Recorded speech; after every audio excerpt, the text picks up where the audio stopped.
Hello and welcome to. Wait a minute. I had a bit that I was gonna do, right? Okay.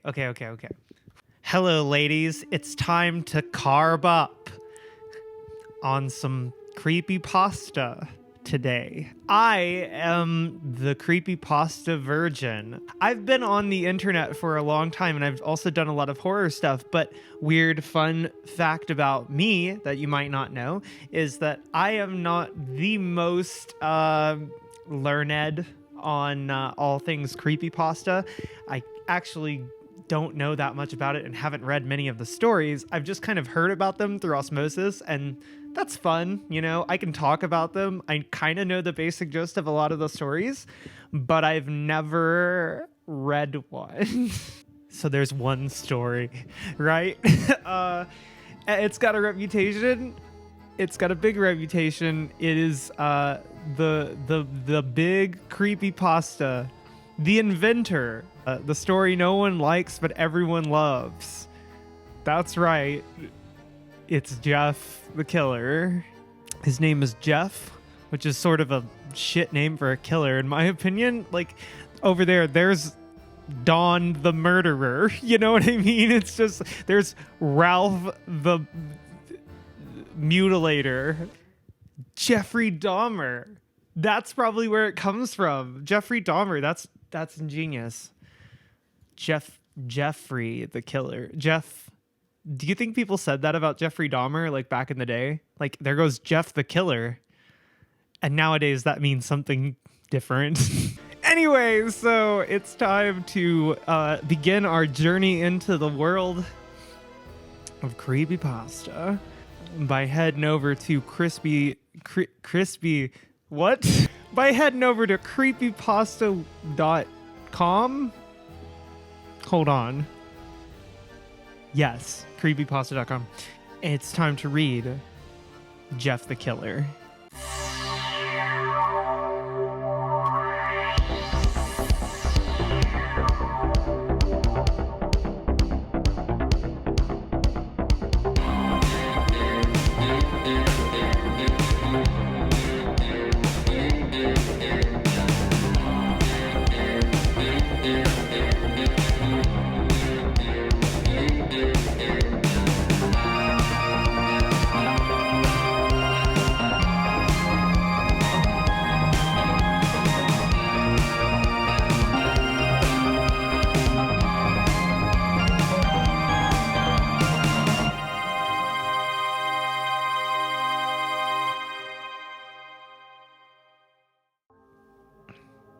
Excerpt from local newspaper.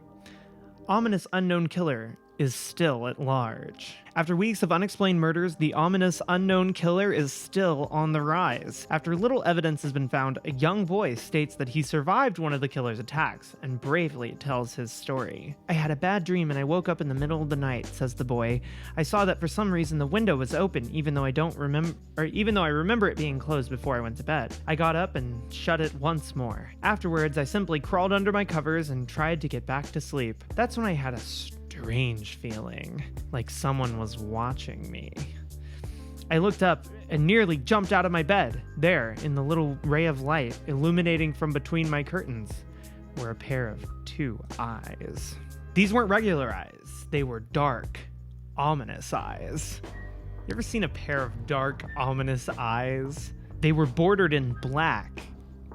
Me. And just plain out terrified me. That's when I saw his mouth, a long, horrendous smile that made every hair on my body stand up. The figure stood there, watching me, and finally, after what seemed like forever, he said it. A simple phrase he said in a way only a madman could speak.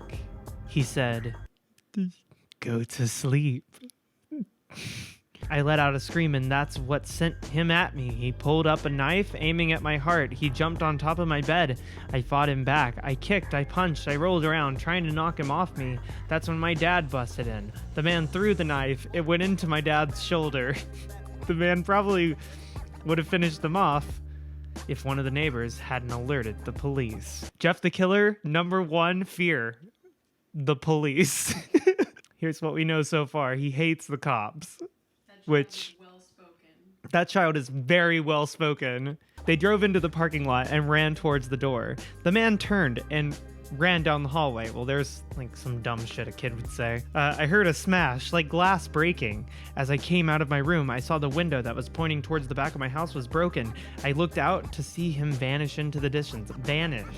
This little child. I can tell you one thing. I will never forget that face, those cold, evil eyes, and that psychotic smile. They will never leave my head. And that child was Abraham Lincoln. Police are still out on the look for this man. If you see anyone that fits the description in this story, please contact your local police department. Jeff and his family had just moved into a new neighborhood. His dad had gotten a promotion at work, and they thought it would be best to live in one of those fancy neighborhoods. White suburbs. Jeff and his brother Lou? L-I-U. How do you pronounce that? Liu. Okay, Liu. Just give him a fucking regular name, am I right? Jeff and his brother Liu. God damn it. Jeff and his brother Liu couldn't complain though. A new, better house. What was not to love? As they were getting unpacked, one of their neighbors came by. "Hello," she said. "I'm Barbara. I live across the street from you. Well, I just wanted to introduce myself and to introduce my son." She turns around and calls her son over. "Billy, these are our new neighbors." Billy said hi and ran back to play in his yard. "Well," said Jeff's mom, "I'm Margaret, and this is my husband, Peter, and my two sons, Jeff and Liu." They each introduced themselves, and then Barbara invited them to her son's birthday. Jeff and his brother were about to object when their mother said that they would love to. When Jeff and his family are done packing, Jeff went up to his room. It's a little bit of a tense issue. "Mom, why would you invite us to some kid's party? If you hadn't noticed, I'm not some dumb kid." "Jeff," said his mother, "we just moved here. We should show that we want to spend time with our neighbors. Now we're going to the party, and that's final." Jeff started to talk, but stopped himself, knowing that he couldn't do anything. Whatever his mom said something, it was final. He walked up to his room and plopped down on his bed. He sat there looking at the ceiling when suddenly he got a weird feeling. Not so much a pain, but a weird feeling. He dismissed it as just some random feeling. He heard his mother call him down to get his stuff, and he walked down to get it. She said, "Go over there," and he went over there. The next day, Jeff walked downstairs to get breakfast and get ready for school. As he sat there, eating his breakfast, he once again got that feeling. This time it was stronger. It gave him a slight tugging pain, and he once again dismissed it. As he and Liu finished breakfast, they walked down to the bus stop. They sat there waiting for the bus, and then all of a sudden, some kid on a skateboard jumped over him, only inches above their laps. They both jumped back in surprise. "Hey, what the hell? Hey, man, I'm just sitting here with my brother Liu." The kid landed and turned back to them. He kicked his skateboard up and caught it in his hands. Ooh, a cool guy. The kid seemed to be about 12, 1 year younger than Jeff. 1 year younger than Jeff. Let us remember, Jeff is 13. He wears an Aeropostale shirt and ripped blue jeans. He's a fucking prep. I would not hang out with him in middle school? Elementary school? Well, it looks like we've got some new meat. Suddenly, two other kids appeared. One was super skinny and the other was huge. "Well, since you're new here, I'd like to introduce ourselves. Over there is Keith." Jeff and Liu looked over to the skinny kid. He had a dopey face that you would expect a sidekick to have. "And he's Troy." They looked over at the fat kid. Talk about a... I apologize. Talk about a tub of lard, quote unquote. The kid looked like he hadn't exercised since he was crawling. Jesus God. "And I," said the first kid, who's 12, "am Randy."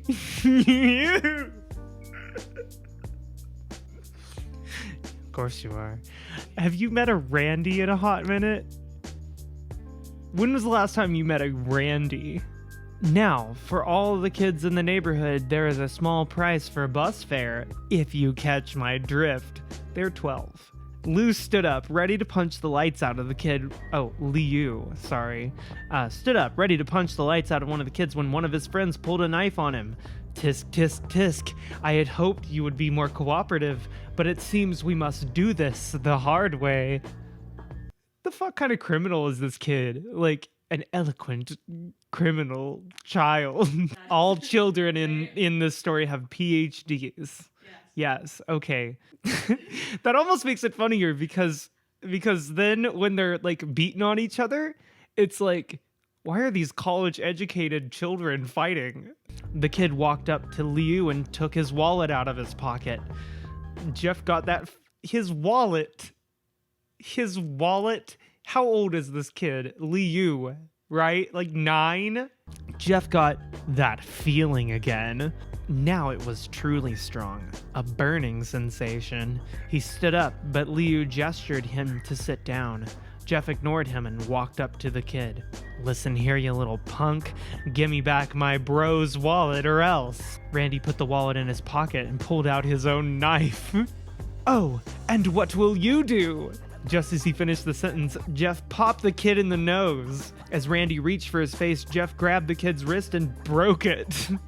Randy screamed and Jeff grabbed the knife from his hand. Troy and Keith rushed Jeff, but Jeff was too quick. He threw Randy to the ground. Keith lashed at him, but Jeff ducked and stabbed him in the arm. Keith dropped his knife and fell to the ground screaming. Troy rushed him too, but Jeff didn't even need the knife. He just punched Troy straight in the stomach and Troy went down. As he fell, he puked all over. Liu could do nothing but look in amazement at Jeff. Wow. Jeff, how'd you... That was all he said. They saw the bus coming and knew they'd be blamed for the whole thing, so they started running as fast as they could. As they ran, they looked back and saw the bus driver rushing over to Randy and the others. As Jeff and Liu made it to school, they didn't dare tell what happened. All they did was sit and listen. Liu just thought of that as his brother beating up a few kids, but Jeff knew it was more. It was something scary. As he got that feeling, he felt how powerful it was. The urge to just hurt someone. He didn't like how it sounded, but he couldn't help feeling happy. He felt that strange feeling go away and stay away for the entire day of school, even as he walked home due to the whole thing near the bus stop and how now he probably wouldn't be taking the bus anymore. He felt happy. Good Lord. Okay, can we read that again, please? Even as he walked home due to the whole thing near the bus stop and how now he probably wouldn't be taking the bus anymore, he felt happy. I have a college degree and I'm sitting here on the couch reading this story. I don't get it because I don't have a PhD. They're using some next level grammar here. When he got home, his parents asked him how his day was, and he said, in a somewhat ominous tone, "It was a wonderful day." Next morning, he heard a knock at his front door. He walked down to find 2 police officers at the door, his mother looking back at him with an angry look.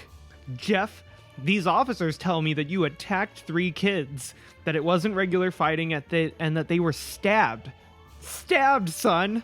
Jeff's gaze fell to the floor, showing his mother it was true. "Mom, they were the ones who pulled knives on me and Liu." "Son," said one of the cops, "we found 3 kids, 2 stabbed, 1 having a bruise on his stomach, and we have witnesses proving that you fled the scene. Now what does that tell us?" Jeff knew it was no use.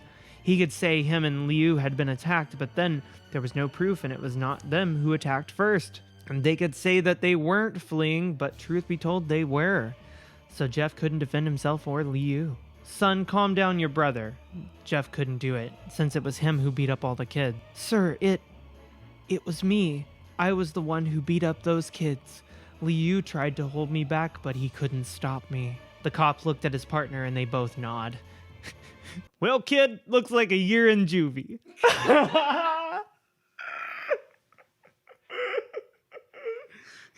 "That'll be 1 year in juvie. Sentence you right here at the doorstep." "Wait," said Liu. They all looked up to see him holding a knife. The officer pulled their guns and locked them on Liu. It was me. I beat up those little punks. Have the marks to prove it. He lifted up his sleeves to reveal cuts and bruises as if he was in a struggle. Son, just put the knife down, said the officer. Liu held the knife and dropped it to the ground. He put his hands up and walked over to the cops. No, Liu, it was me. I did it. Jeff had tears running down his face. Huh, poor bro, trying to take the blame for what I did. Well, take me away. The police led Liu out to the patrol car. Liu, tell them it was me. Tell them I was the one who beat up those kids. Jeff's mother put her hands on his shoulders. Jeff, please, you don't have to lie. We know it's Liu. You can stop. Jeff watched helplessly as the cop car speeds off with Liu inside. A few minutes later, Jeff's dad pulled into the driveway, seeing Jeff's face and knowing something was wrong. Son, what is it? Jeff couldn't answer. His vocal cords were strained from crying.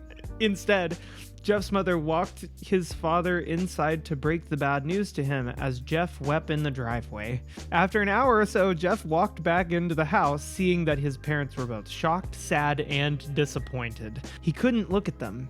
He couldn't see how they thought of Liu when it was his fault. He just went to sleep, trying to get the whole thing off his mind. 2 days went by with no word from Liu at JDC. He disappeared. So he was murdered by the police shortly after they put him in the patrol car. No phone call. Just gone. That's what happens when you go to prison. You get sentenced on the doorstep, and then that's it. The end. No friends to hang out with. Nothing but sadness and guilt. This is until Saturday, when Jeff is woke up by his mother with a happy, sunshiny face. Jeff, it's the day, she said as she opened up the curtains and let the light flood into her room. What's today? Asked Jeff as he stirs awake. Why, it's Billy's party. He was now fully awake. Mom, you're joking, right? You don't expect me to go to some kid's party after... There was a long pause. Jeff, we both know what happened. I think this party could be the thing that brightens up the past days. Now get dressed. Jeff's mother walks out of the room and downstairs to get ready herself. He fought himself to get up. He picked out a random shirt and pair of jeans and walked down the stairs. He saw his mother and father all dressed up, his mother in a dress and his father in a suit. He thought, why would they ever wear such fancy clothes to a kid's party? Valid question. What the fuck? Son, is that all you're going to wear? Said Jeff's mom.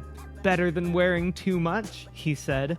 His mother pushed down the feeling to yell at him and hit it with a smile. For what? He didn't overdress? Okay. Now, Jeff, we may be overdressed, but so then why are you mad at him? Jeff, we may be overdressed, but this is how you go if you want to make an impression, said his father. Jeff grunted and went back up to his room. I don't have any fancy clothes, he yelled downstairs. Just pick out something, called his mother. He looked around in his closet for what he could call fancy.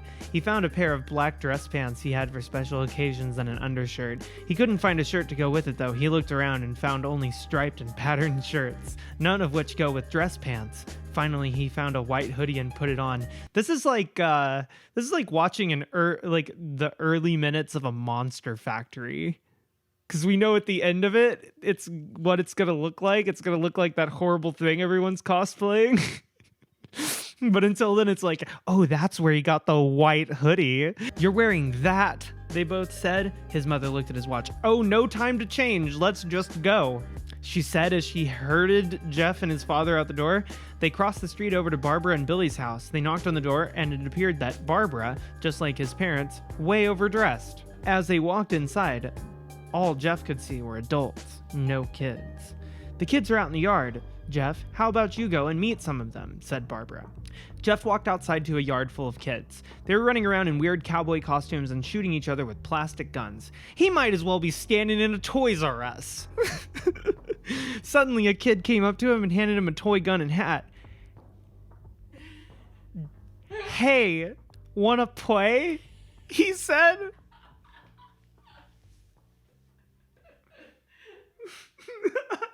What the fuck is this? What the fuck is this? Okay. Hey, wanna play? He said. No, kid. I'm way too old for this stuff. The kid looked at him with that weird puppy dog face.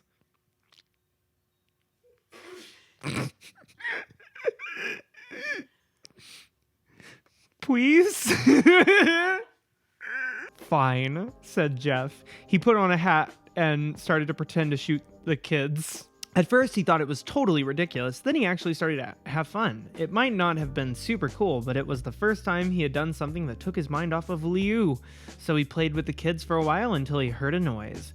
A weird, rolling noise. Then it hit him. Randy, Troy, and Keith all jumped over the fences on their skateboards. Wow, these kids are amazing at skateboards, and they also make a weird rolling noise when they appear.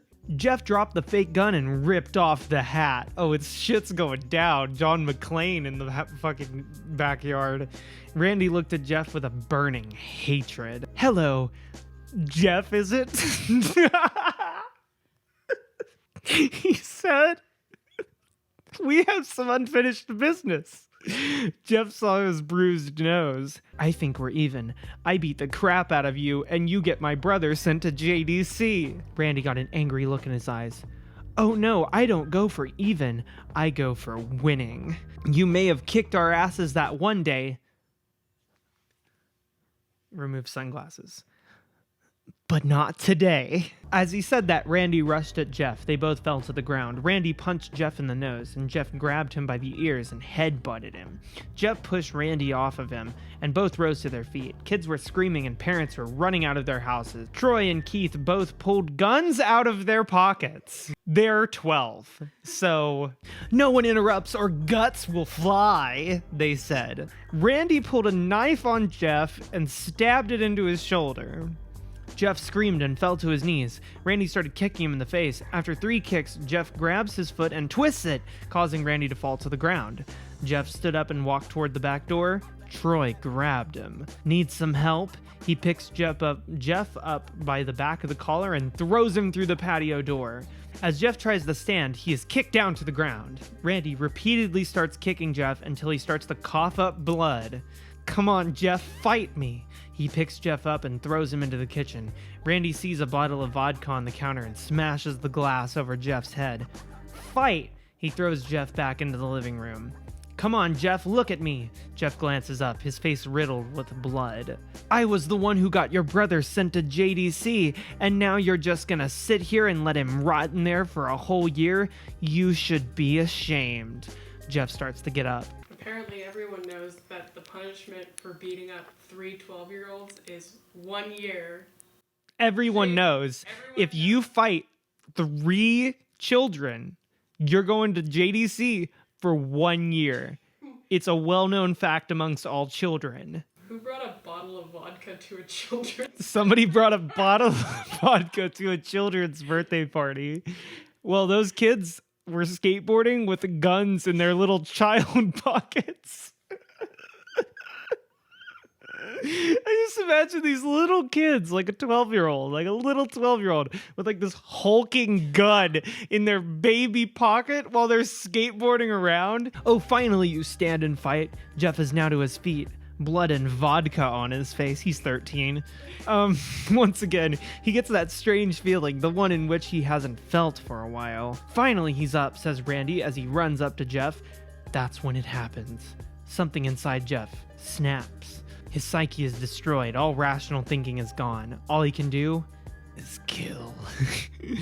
He grabs Randy and pile drives him to the ground. He gets on top of him and punches him straight in the heart.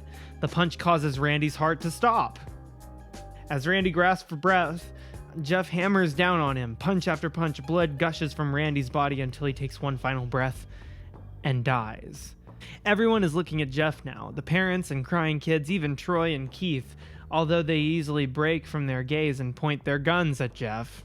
Jeff sees the guns trained on him and runs for the stairs. As he runs, Troy and Keith let out fire on him, each shot missing. They have live rounds in this gun. Both of them. They both have live ammo in their guns. Jeff runs up the stairs. He hears Troy and Keith follow from behind. As they let out their final round of bullets, Jeff ducks into the bathroom. He grabs the towel rack and rips it off the wall. Troy and Keith race in, knives ready. Troy swings his knife at Jeff, who backs away and bangs the towel rack into Troy's face. Troy goes down hard, and now all that's left is Keith. He is more agile than Troy, though, and ducks when Jeff swings the towel rack. He dropped the knife and grabbed Jeff by the neck. He pushed him into the wall. A thing of bleach fell down on top of him from the top shelf. It burnt both of them, and they both started to scream. Jeff wiped his eyes as best he could. He pulled back the towel rack and swung it straight into Keith's head. As he lay there, bleeding to death, he let out an ominous smile. "What's so funny?" asked Jeff. Keith pulled out a lighter and switched it on. "What's funny," he said, "is that you're covered in bleach and alcohol." Jeff's eyes widened as Keith threw the lighter at him. As soon as the flame made contact with him, the flames ignited the alcohol in the vodka. While the alcohol burned him, the bleach bleached his skin. Jeff let out a terrible screech as he caught on fire. He tried to roll out the fire, but it was no use. The alcohol had made him a walking inferno. He ran down the hall and fell down the stairs. Oh, he's just goofing around now. Everybody started screaming as they saw Jeff, now a man, he's 13, on fire, drop to the ground, nearly dead. The last thing that Jeff saw was his mother and the other parents trying to extinguish the flame. That's when he passed out. Or when Jeff woke, he had a cast wrapped around his face. He couldn't see anything, but he felt the cast on his shoulder and stitches all over his body. He tried to stand up, but he realized that there was some tube in his arm. And when he tried to get up, it fell out and the nurse rushed in. Long sentence. Okay, maybe a run-on, I don't know. "I don't think you can get out of bed just yet," she said as she put him back in bed and reinserted the tube. Jeff sat there with no vision, no idea what his surroundings were.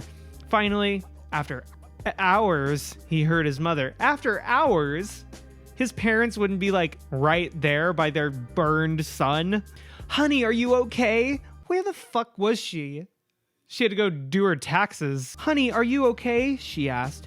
Jeff couldn't answer though. His face was covered and he was unable to speak.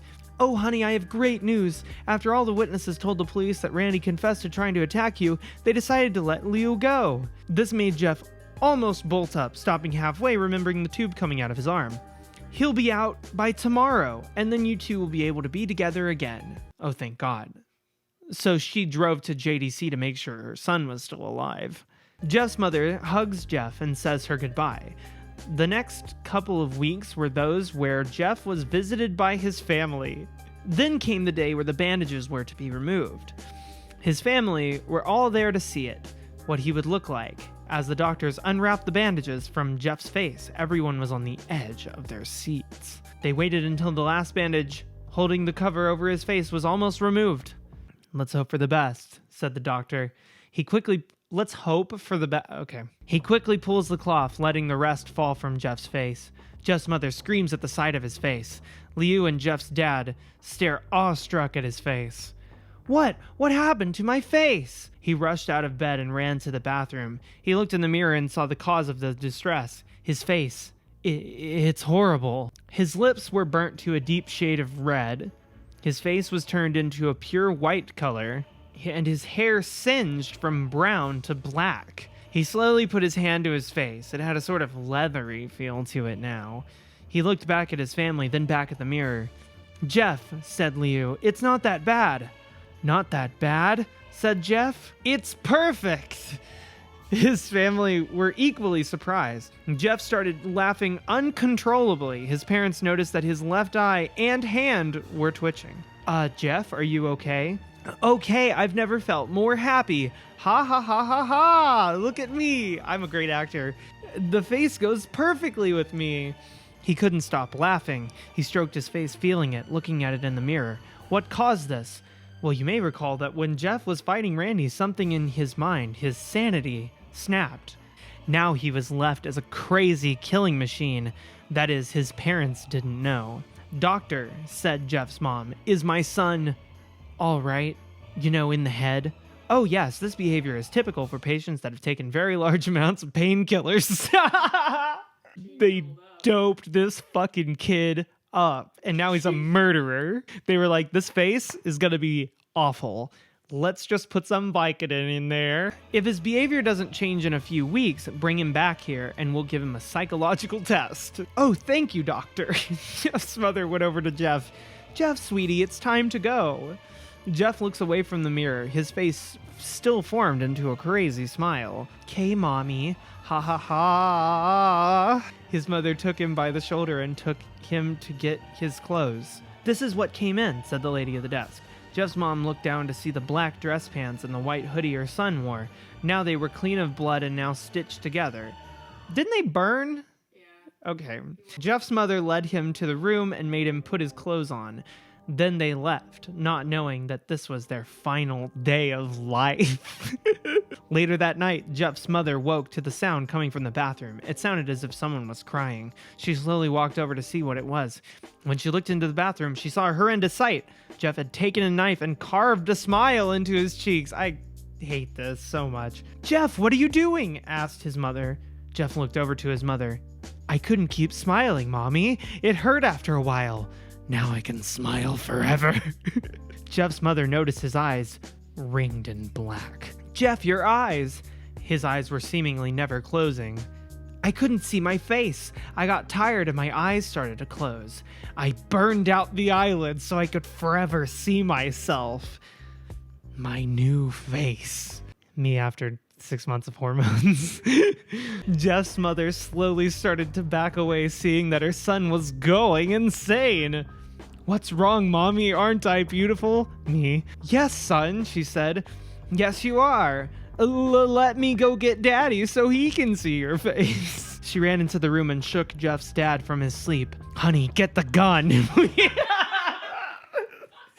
"We have to shoot our son." "Honey, get the gun. She stopped as she saw Jeff in the doorway, holding a knife. "Mommy, you lied." That's the last thing they heard as Jeff rushes them with the knife, gutting them both. His brother, Liu, woke up, startled by some noise. He didn't hear anything else, so he just shut his eyes and tried to go back to sleep. As he was on the border of slumber, he got the strangest feeling that someone was watching him. He looked up, before Jeff's hand covered his mouth. He slowly raised the knife, ready to plunge it into Liu. Liu thrashed here and there, trying to escape Jeff's grip.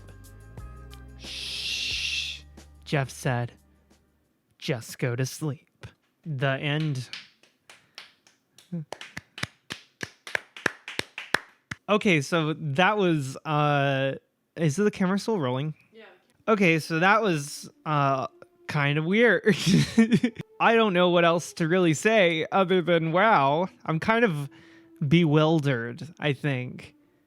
That's what creepypasta is. Huh? Okay, so creepypasta, right? It's like, it's like memes, right? Like all creepypasta is just memes, right? Where it's just like stories that people told on the internet and then they got really popular and now everybody tells them. It's kind of like, you know, scary stories written by like babies, like they're like 11 or 12. Because that story read to me like it was written by like a semi-well-read 13-year-old kid who thought that he was older than everybody else. Like it had to have been because like this kid thought he was older than like a 12-year-old, like a generational divide between him and a 12-year-old. Its culture was defined by a story that some fucking middle schooler wrote. Yeah, well, so like some kid wrote this story and now it's like an internet thing. Like they sell Halloween masks for this character. I don't fucking know. We built an entire whole thing around this thing that the kid made. Like, and it isn't even that good. It's like, actually it's really bad. Why do people like this so much? I know that like in some instances it's like people are really attracted to Jeff or they think that Jeff is like a hot, cool guy, and I also know that some like guys are like, oh, I want to be Jeff the Killer. Like, why does anybody want to be or to know him? Who is he? He's not even a character. Well, I know, okay, so like Slender Man is not creepypasta, right? It's a mascot of like web series stuff. I don't know anything about this shit. This is not my field. But and Jeff the Killer is kind of like the creepypasta mascot. which is weird. We're going to have to delve into this further in future episodes. I can't fucking believe what has happened to me today. So, if you enjoyed this reading of Jeff the Killer, maybe I'll do some more readings of other creepypasta. I have a creepypasta expert in-house that's going to lead me on this journey of nightmares. And you know me, I like weird brain-breaking shit, and Jeff the Killer was fairly brain-breaking, I must admit. I'm very excited to see what happens next. I hope you are too.